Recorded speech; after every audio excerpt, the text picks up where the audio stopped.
Germany is making it easier for people from around the world to come and work here. In fact, they're calling the new immigration law the most modern immigration law in the world. And they're also making it easier for you guys to get the German passport. If the drafted law goes through, dual nationality will be possible, meaning you can have this one and keep your home country passport. In this video, I will explain all the different laws and all the different changes the government is implementing right now and what it means for your life if you're an immigrant living right here in Germany, or if you maybe are thinking about moving to Germany. And we will also take a look at what some of you guys call the German green card, so the much talked about opportunity card or Chancenkarte in German. But first, let's look at the Skilled Immigration Act. I shot this video when I first got my hands on the drafted law. Germany's government wants to make it easier for you to come and work in Germany, even if you are not from the EU. There was a lot of speculation about what some call a German green card, and now we know. I have it here in my hand, the draft law. It's 100 pages,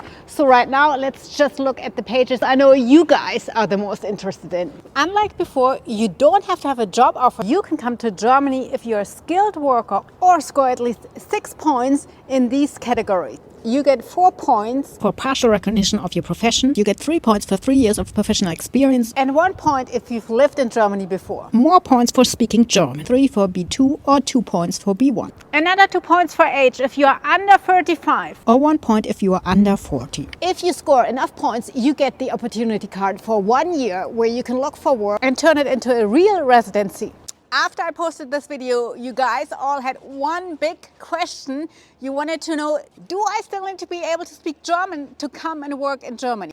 And when I looked through this drafted law, I quickly realized, no, that's like one of the big changes in this law. You don't need to be able to speak German anymore. Germany is looking for skilled workers from around the world. And here's the breaking news. You don't have to speak any German to come and look for a job. That's what it says right here in the drafted law. If you qualify for the opportunity card, what some call the German green card, you don't have to speak any German, much less fluent, if you collect enough points in the rest of the categories. According to the draft law, You have to have A2 level German language skills or good knowledge of English. the important word here is or, meaning if your English is good enough, kein Deutsch. Of course, it also depends on what the company you're applying to is looking for. But many of my international followers here in Berlin tell me they don't need any German at work, English is fine. But it took almost half a year until the law reached the Bundestag, and then after that the Bundesrat, so the chambers representing the 16 states. So then I posted this. Breaking news! The Bundesrat behind me just approved Germany's new immigration law. This was the last step this law had to go through before it can get implemented. The German parliament behind me already voted yes a couple of weeks ago. Here are some of the changes you can expect now. You can come to Germany if you have at least 2 years of professional experience and a professional qualification recognized by your home country. It doesn't have to be recognized by Germany anymore. And you can get the opportunity card, which means you can move here without having a job offer and without speaking German and just go look for a job. So when can you apply for this?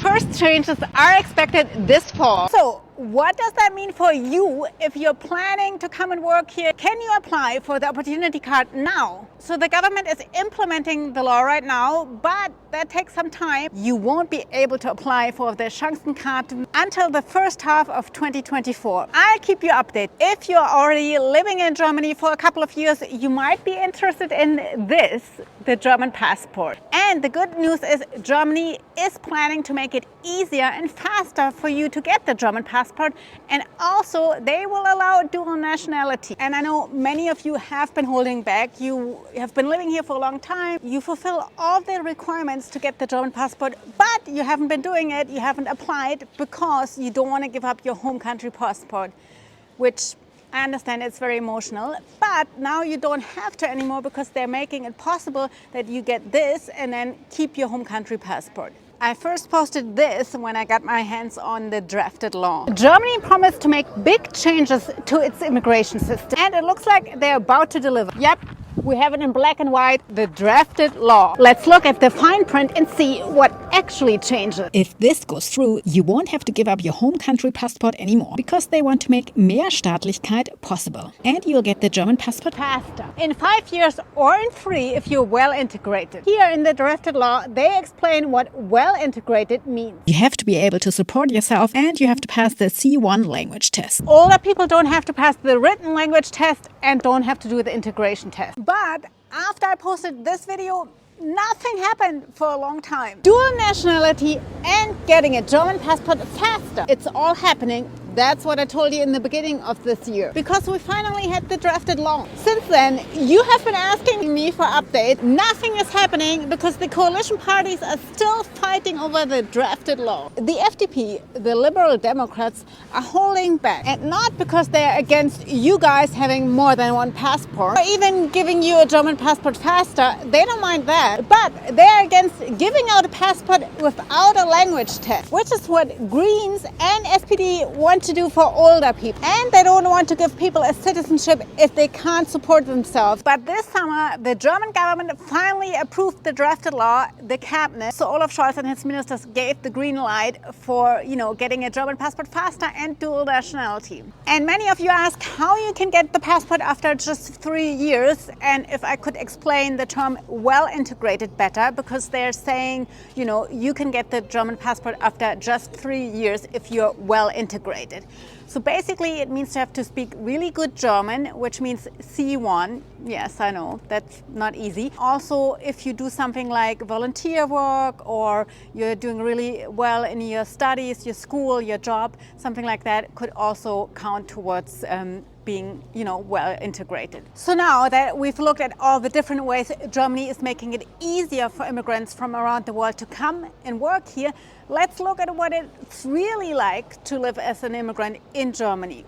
Because even though the laws are changing and Germany is saying it's desperately looking for skilled workers from around the world to come and work here, you guys often tell me the reality of living as an immigrant in Germany can be quite different. So let's look at one problem, how hard it is to get an appointment at the Ausländerbehörde, and I posted this video. This software engineer slept in front of the foreigner's office in Stuttgart, Germany, just to get his residence permit renewed. As getting an appointment at the Ausländerbehörde really turned into a nightmare. I spent roughly 18 hours in front of the immigration office. This is my first time to sleep on the street. Germany is trying to get more skilled workers to come here. This software engineer is actually part of the group of people Germany is trying to persuade to come here, highly skilled and educated. And yet, he says this about his experience. The authorities showed us no respect, even no sympathy. Stuttgart's mayor says there's not enough staff, but he promises solutions such as this. Stuttgart might be an extreme case, but it's a nationwide problem. When Germany's interior minister was asked about the difficulties of getting an appointment, she said that's a job the German states have to take care of, not the federal government. But many of you guys say the reality is quite different. Your experience, let me know. So please do let me know about your experience in the comments. And please subscribe for news updates. I'll give you all the info that's relevant if you're living in Germany as an immigrant or you're somewhere around the world thinking about moving to Germany.